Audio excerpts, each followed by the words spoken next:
सभी को जय महाराज जी की। सर्व श्री आशुतोष जी महाराज की जय। चलिए आज महाराज जी को याद करते हुए, महाराज जी की यादों में खोते हुए एक गुरु भाई के जीवन का एक किस्सा सुनते हैं। वे गुरु भाई बताते हैं कि मुझे पकोड़े खाने का बहुत शौक़ था। कभी किसी से बनवा लेता तो कभी खुद ही रसोई में जाकर बना लेता। आलू, पालक, मिर्ची, गोभी किसी के भी हो, बस पकोड़े होने चाहिए थे। और फिर यह भी नहीं कि लिमिट में खाऊं, खाता भी दबाकर था। हाल ये हुआ कि पकोड़ों के चलते मेरा कोलेस्ट्रॉल लेवल बहुत आगे दौड़ गया। डॉक्टर ने सतर्क रहने के लिए कड़ी हिदायत भी दे डाली, पर पकोड़ों के सामने सब फेल। मेरे पकोड़ों की स्वाद गाथा निरंकुश चलती रही। उन्हीं दिनों मैं दिव्य गुरुदेव श्री आशुतोष महाराज जी के दर्शन करने उनके कक्ष में गया। अभी बस प्रणाम ही किया था कि महाराज जी मुस्कुराकर बोले, पकोड़े खाएगा? पकोड़ों की ऑफ़र, वो भी महाराज जी दे रहे थे। मुझे अपने कानों पर यकीन ही नहीं हुआ। मेरे अंदर से निकला, वाह! आज तक तो सुना था कि गुरु आत्मा की क्षुधा शांत करते हैं, लेकिन हमारे महाराज जी तो जीवा के स्वाद का भी ध्यान रखते हैं। लेकिन अगले ही पल मेरे मन में खटका सा हुआ। मैंने सोचा, कहीं महाराज जी डांट के पकोड़े खिलाने की तो बात नहीं कर रहे, क्योंकि डॉक्टर की चेतावनी के बावजूद मेरा पकोड़ा क्रम थम जो नहीं रहा था। इसलिए मैं कुछ समझ नहीं पाया कि महाराज जी को क्या बोलूं। अगर हाँ कहता हूँ तो भी फंस सकता हूँ, और अगर ना बोलता हूँ हो सकता है अपना बहुत बड़ा नुकसान कर बैठूं। मैंने समझदारी का परिचय देते हुए बीच का रास्ता निकाला।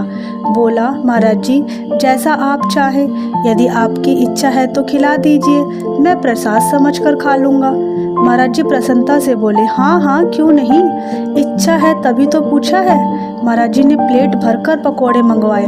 उसमें से मुट्ठी भरकर पकोड़े निकाले और मेरे हाथ में रख दिए। जैसे ही मैंने देखा कि ये तो असली के पकोड़े हैं, ओहो मैं आपको क्या ही बताऊं, मेरा दिल गदगद हो गया। मैंने खुशी के मारे एक साथ 2 पकोड़े मुंह में डाल लिए, पर जैसे ही उन्हें चबाया तो ना अंदर निगलते बना ना बाहर उगलते बना, क्योंकि जानते हैं वो किसके पकोड़े थे? नीम के। हाँ, नीम के पकोड़े, भयंकर कड़वे। सामने से महाराज जी बोले, कैसे हैं? मेरे चेहरे के पोर पोर ने मेरी दयनीय स्थिति को अच्छी तरह बयान कर दिया।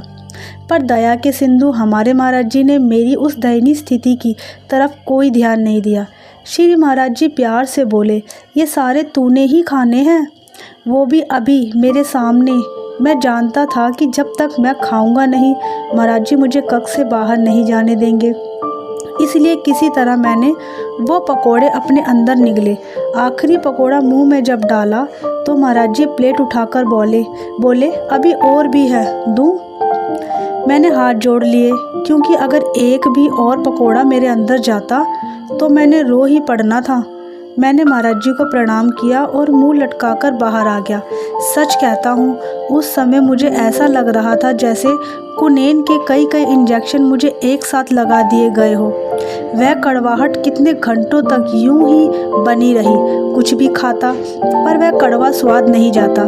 लेकिन आपको बताऊं, उस कड़वाहट ने मेरी पकोड़ों के प्रति आसक्ति की कड़वाहट को सिरे से काट दिया, उसे हमेशा के लिए मुझसे दूर कर दिया।